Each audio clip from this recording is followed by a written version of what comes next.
DNS amplification attack is a sophisticated denial-of-service attack that takes advantage of DNS servers' behavior in order to amplify the attack. DNS servers resolve Internet domain names into IP addresses.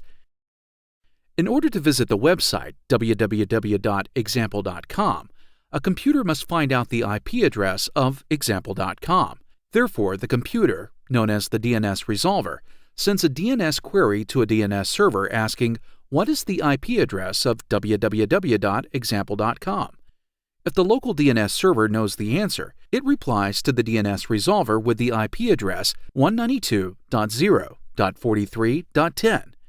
If it doesn't know the answer, it asks one of the DNS root name servers, which points the resolver to other DNS servers. The DNS resolver then asks the other DNS server the same question until it finds a DNS server that knows the IP address of www.example.com. In order to launch a DNS amplification attack, the attacker performs two malicious tasks. First, the attacker spoofs the IP address of the DNS resolver and replaces it with the victim's IP address. This will cause all DNS replies from the DNS servers to be sent to the victim servers. Second, the attacker finds an Internet domain that is registered with many DNS records. During the attack, the attacker sends DNS queries that request the entire list of DNS records for that domain. This results in large replies from the DNS servers, usually so big that they need to be split over several packets. Now the attacker is ready to launch the attack. Using very few computers, the attacker sends a high rate of short DNS queries to the multiple DNS servers asking for the entire list of DNS records for the Internet domain it chose earlier. The DNS servers look for the answer and provide it to the DNS resolver.